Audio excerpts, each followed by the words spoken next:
Capítulo 4. Descripción del país. Una proposición de que se corrijan los mapas modernos. El Palacio del Rey y alguna referencia de la metrópoli. Modo de viajar del autor. Descripción del templo principal. Quiero ofrecer al lector ahora una corta descripción de este país, en cuanto yo viajé por él, que no pasó de 2000 millas en contorno de Lurbulgrud, la metrópoli, pues la reina, a cuyo servicio seguí siempre, nunca iba más lejos cuando acompañaba al rey en sus viajes, y allí permanecía hasta que su majestad volvía de visitar las fronteras. La total extensión de los dominios de este príncipe alcanzaba unas 6000 millas de longitud y de 3 a 5000 de anchura, por donde no tengo más remedio que deducir que nuestros geógrafos de Europa están en un gran error al suponer que sólo hay un mar entre el Japón y California. Siempre fui de la opinión de que debía de haber un contrapeso de tierra que hiciese equilibrio con el gran continente de Tartaria. Y ahora deben corregirse los mapas y cartas, añadiendo esta vasta región de tierra a la parte noroeste de América, para lo cual yo estoy dispuesto siempre a prestar mi ayuda. El reino es una península limitada al norte por una cadena de montañas de 30 millas de altura, que son por completo infranqueables a causa de los volcanes que hay en sus cimas. No sabe el más culto qué clase de mortales viven del otro lado de aquellas montañas, ni si hay o no más habitantes. Por los otros 3 lados, la península confina con el mar. No hay un solo puerto en todo el litoral y aquellas partes de las costas por donde vierten los ríos están de tal modo cubiertas de rocas puntiagudas y el mar tan alborotado de ordinario que aquellas gentes no pueden arriesgarse en el más pequeño de sus botes y así viven imposibilitadas de todo comercio con el resto del mundo. Pero los grandes ríos están llenos de embarcaciones y abundan en pesca excelente. Rara vez pescan en el mar, porque los peces marinos tienen el mismo tamaño que en Europa, y por lo tanto no merece para ellos la pena el cogerlos. Por donde resulta indudable que la naturaleza ha limitado por completo la producción de plantas y animales de volumen tan extraordinario a este continente, son por razones cuya determinación dejo a los filósofos. Sin embargo, alguna que otra vez sí que cogen una ballena, que, por ejemplo, aconteció estrellarse contra las rocas y que la gente ordinaria, por cierto, come con deleite. He visto algunas de estas ballenas tan grandes que apenas podía llevarlas a costillas un hombre, y a veces, como curiosidad, diré que las transportan a Lurbulgrud en cestos. He visto una en una fuente en la mesa del rey, que se tenía por excepcionalmente grande, pero a él no pareció gustarle mucho, sin duda porque le desagradaba su grandeza. Aunque ahora que lo pienso, yo he visto una algo mayor en Groenlandia.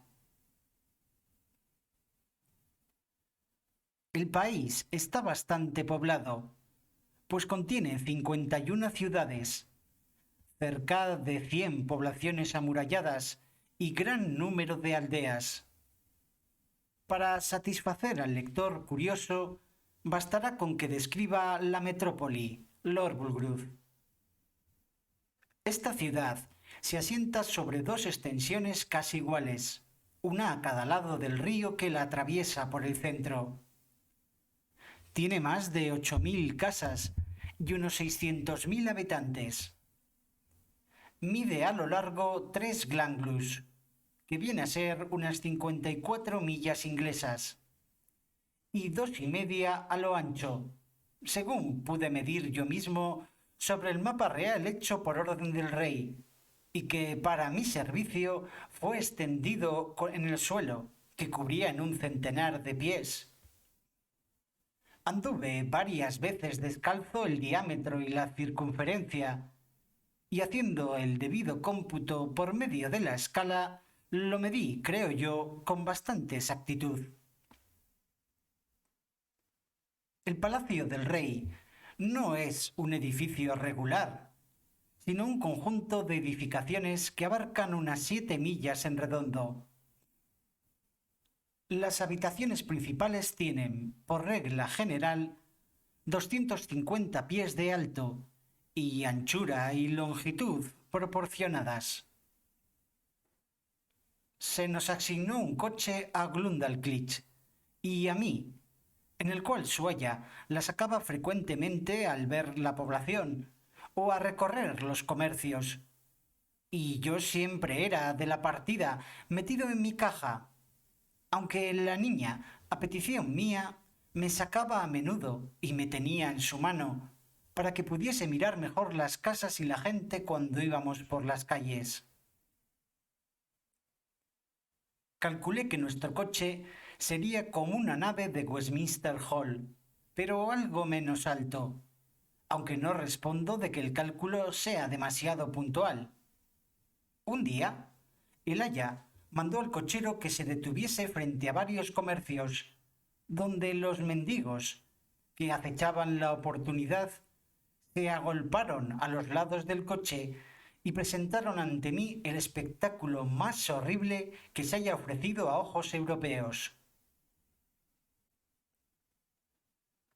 Además de la caja grande en que me llevaban corrientemente, la reina encargó que se me hiciese otra más pequeña, de unos 12 pies en cuadro y 10 de altura, para mayor comodidad en los viajes, pues la otra resultaba algo grande para el regazo de Glundalclitch y embarazosa en el coche. La hizo el mismo artista, a quien yo dirigí en todo el proyecto. Este gabinete de viaje era un cuadrado perfecto, con una ventana en medio de cada uno de los lados, y las ventanas enrejadas con alambre por fuera, a fin de evitar accidentes en los viajes largos. Pero había un lado en el que no había ventana. Allí se fijaron 2 fuertes colgaderos, por los cuales la persona que me llevaba, cuando por ejemplo me ocurría ir a caballo, pasaban un cinturón de cuero que luego se ceñía.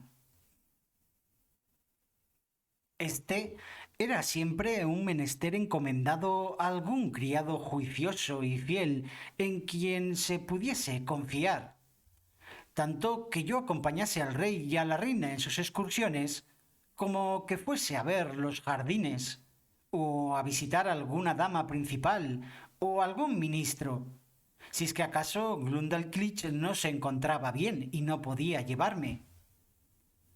Pues advierto que muy pronto empecé a ser conocido y estimado de los más altos funcionarios. Supongo que más por razón del favor que me dispensaban sus majestades que por mérito propio alguno. En los viajes, cuando me cansaba del coche, un criado a caballo sujetaba mi caja a la cintura y la descansaba en un cojín delante de él, y desde allí yo gozaba una amplia perspectiva del terreno por los 3 lados que tenían ventana. Llevaba también en este cuartito una cama de campaña y una hamaca pendiente del techo. Ah, y 2 sillas y una mesa fuertemente atornilladas al suelo, para impedir que las sacudiese el movimiento del caballo o del coche. Y como estaba de tiempo acostumbrado a las travesías, esta agitación, aunque muy violenta a veces, no me descomponía gran cosa. Siempre que sentía deseo de ver la población, me llevaba mi cuarto de viaje, puesto en su regazo Glundalclitch, quien iba en una especie de silla de mano descubierta, al uso del país, y transportada por 4 hombres y asistida por otros 2 con la librea de la reina. La gente, que con frecuencia oí hablar de mí, se agolpaba muy curiosa en torno de la silla, y la niña era lo bastante complaciente para detener a los portadores y tomarme en la mano, a fin de que se me pudiera ver con más comodidad. Tenía yo mucha gana de conocer el templo principal, y particularmente su torre, que pasaba por ser la más alta del reino. En consecuencia, me llevó un día mi niñera, pero puedo en verdad decir que volví algo desencantado, porque la altura no excede de 3000 pies, contando desde el suelo al último chapitel, lo que, dada la diferencia de tamaño entre aquellas gentes y nosotros, los europeos, no es motivo de gran asombro, ni llega en proporción, si no mal recuerdo, por ejemplo, a la torre de Salisbury. Mas, para no desprestigiar una nación a la que por toda mi vida me reconoceré obligado en extremo, he de conceder que esta famosa torre, lo que no tiene de altura, lo tiene de belleza y de solidez, pues los muros son cerca de 100 pies de espesor y están hechos de piedra tallada, cada una de las cuales tiene unos 40 pies en cuadro, y adornados por todas partes con estatuas de dioses y de emperadores, esculpidas en mármol de más que el tamaño natural.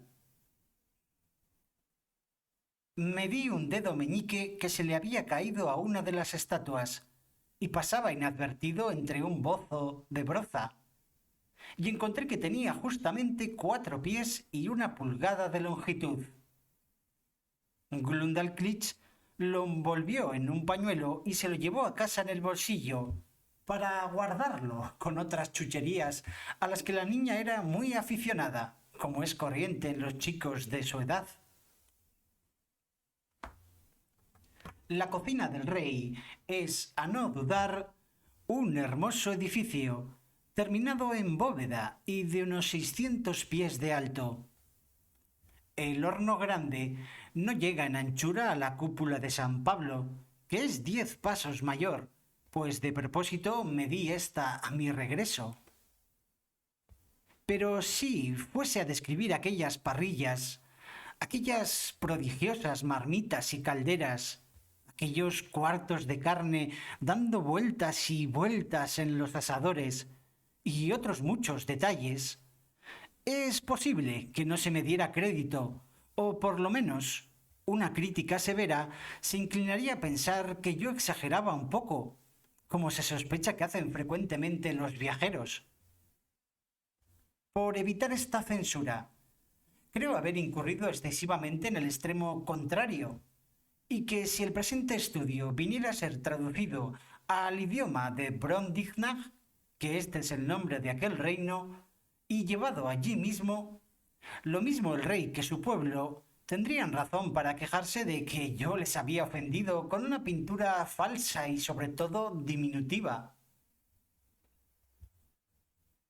Su Majestad rara vez guarda en sus caballerizas más de 600 caballos, que tienen por regla general de 54 a 60 pies de altura.